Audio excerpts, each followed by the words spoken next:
నమస్తే అమ్మా. మా గ్రూపు నెంబరు 4 నాలుగో రోజు జరిగిన జ్ఞానజ్యోతి ట్రైనింగ్లో మేము శిక్షణ ఇచ్చిన మేము నేర్చుకున్నది ఈరోజు 5వ రోజు పునశ్చరణ చేస్తున్నాము. ఉదయం 9 గంటలకు ప్రార్థన మరియు హాజరు. విషయం 3వ రోజు జరిగిన క్లాసు ఈరోజు మీకు చెప్పడం జరుగుతుంది. 4వ రోజు జరిగిన క్లాస్ ఏంటంటే సృజనాత్మకత మరియు సామాజిక భావోద్వేగ అభివృద్ధి కృత్యాలన్నమాట. అలాగే లేట్గా వచ్చిన నా సహోదరి ఒక అభినయంతో పాడారు. ఆ రోజు సృజనాత్మకత భావోద్వేగ అభివృద్ధి, నవ్వడం, ఏడవడం, బాధ, సంతోషం అనే భావనలో పిల్లల్లో పెంపొందించాలి.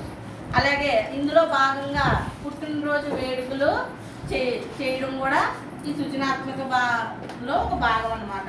పిల్లల్లోని పుట్టినరోజు స్కూల్లో ఎలా జరుపుకోవాలంటే బుకే మరియు రంగురంగు బుడగలతోటి కేకు తల్లిదండ్రుల సమక్షంలోని తల్లిదండ్రులు మరిపించే విధంగా పిల్లలను మన స్కూల్లో జరిపించాలన్నమాట. ఇలా జరిపించడం వల్ల వాళ్ళు సంతోషంగా ఉంటారన్నమాట. అలాగే ఇందులో మంచి అలవాట్లు అన్నమాట. ఇంటి దగ్గర మన పరిసరాల్లోని స్కూల్లోని వివిధ అంశాల మధ్య పిల్లల వ్యక్తిగత విషయాలను నియమ నిబంధనలతో పిల్లలకు అర్థమైన సరళ రీతిలో చెప్పాలన్నమాట. చెడు అలవాట్ల నుండి మంచి అలవాట్లు పిల్లలకు అలవర్చుకునే విధంగా మార్పు తీసుకురావాలి. అలాగే పిల్లల్లో పుస్తకాలు చదవడం వల్ల ఈ వయసు నుండి ఆసక్తి కల్పించాలి. చదవడం వలన కళ్ళకు మెదడుకు సమన్వయం కలుగుతున్నది. తర్వాత ఎంఈఓ సారు మరియు మేడం గారు వచ్చి మా యోగక్షేమాలు తెలుసుకున్నారు. అలాగే ఏమైనా ఇబ్బందులు ఉంటే అడిగి తెలుసుకున్నారు. తర్వాత 4వది ఫ్రీ డ్రాయింగ్.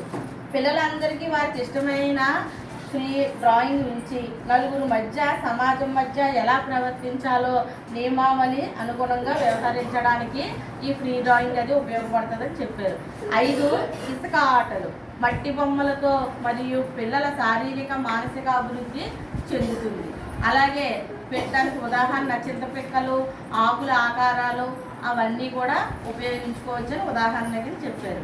అలాగే స్థానికంగా లభించే వస్తువులను ఉపయోగించి బొమ్మలు ఆకర్షణీయంగా చేయాలని కూడా చెప్పారు. తర్వాత TLM బోధన మరియు అభ్యాసన సామగ్రి ఆకర్షణీయంగా ఉండి తక్కువ ఖర్చుతో అవ్వాలి. ఎవరికి వారే గొప్ప అనే భావన పిల్లల్లోని అనుభవాల ద్వారా ఒకరికి ఒకరు పంచుకునేలా మనం ఏర్పరచుకోవాలి. పిల్లలకు అనుకూలమైన ఆకర్షణమైన సామగ్రిని చేయడం, మనం చెప్పడానికి వాళ్ళకి అర్థమయ్యే రీతిలో బోధనకు అనుకూలంగా వాటి ప్రయోజనాలు మరియు సరళంగా ఉండాలి. నా సోదరిమణులు ఒక మంచి పాట పాడారు. స్థానిక వనరులు చూపించి స్థానిక వనరులతో భావనలకు వారికి అర్థమయ్యే రీతిగా చెప్పాలి. అలాగే సామాజిక సంబంధాలు. ఈ సామాజిక సంబంధాలు ఎలా ఏర్పడతాయంటే మన అంగన్వాడీ స్కూల్లో తల్లుల సమావేశాల ద్వారా ఈసీసీ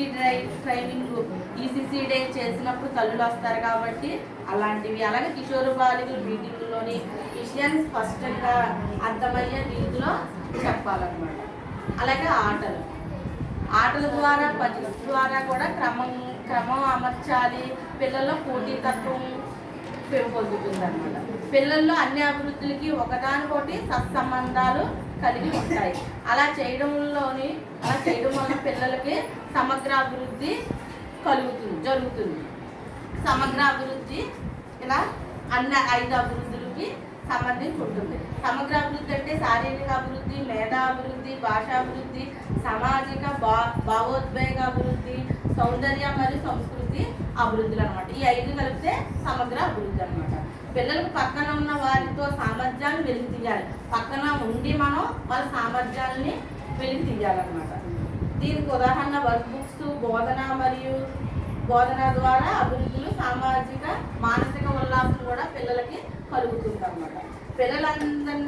పిల్లలకందరికీ కూడా ఇప్పుడు టెక్నాలజీ ద్వారా కూడా విద్యను అందించడం అన్నది మన ప్రధాన ఉద్దేశం.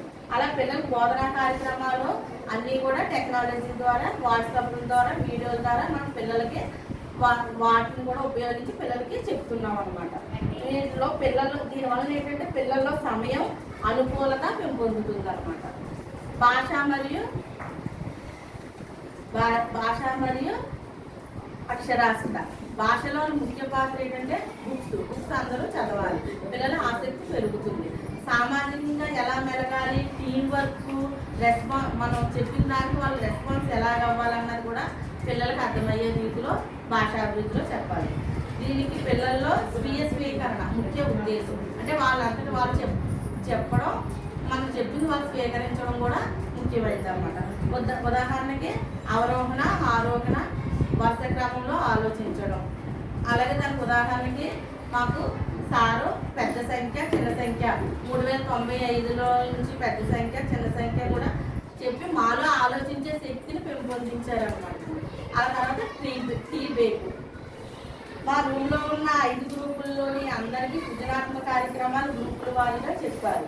ఇచ్చిన అంశం మొదటి గ్రూప్ భావోద్వేగానికి సంబంధించిన వారి యాక్టివిటీ, 2వ గ్రూప్ పుట్టినరోజు వేడుక, 3వ గ్రూప్ మంచి అలవాట్లు, 4వ గ్రూప్ ఫ్రీ డ్రాయింగ్, 5వ గ్రూప్ మట్టి బొమ్మలు, క్లే బొమ్మలు. తర్వాత అవి చేస్తూనే అలా మధ్యాహ్నం లంచ్ టైం వరకు సరిపోయింది. మధ్యాహ్నం 2:15కి తిరిగి క్లాస్ ప్రారంభమైంది. 2వ గ్రూప్ వారు తమను తయారు చేసిన పుట్టినరోజు వేడుకలు ఎంఈఓ సార్కి మా స్కూల్ బాబు కింద ఊహించుకొని వేడుక చేసి కేక్ కట్ చేసి సంబరాలు చేసుకున్నాం. ఫొటోస్ వీడియోస్ కూడా తీసుకున్నామండి. ప్రతి గ్రూపుల వారు వచ్చిన అంశాలను తయారు చేసిన బొమ్మను ప్రదర్శించి గ్రూప్ డిస్కషన్ చేసి అందరూ కలిసి సంతోషంగా గడిపాము. అలాగే మా పిఓ మేడం గారు కూడా ఈరోజు వచ్చి మాకు వారి యొక్క సమాచారాన్ని మాకు అందించారు. అన్ని గ్రూపుల వారిగా మంచి అలవాట్లు భాగంగా హ్యాండ్ వాష్ స్టెప్స్ 7 ఏదో ఒక చిన్న సాంగ్ రూపంలో నా సోదరిమణులు చేశారు. నా తోటి కార్యకర్తలందరూ వేశారు. అలాగే ఈ గ్రూపుల వారీగా వచ్చి వాళ్ళ ట్రాఫిక్ని బట్టి వారు అనుగుణంగా పాటలు మిగిలిన యాక్టివిటీస్ అన్నీ చేశారు. మధ్యాహ్నం 3:30కి టీ బ్రేక్ అండి.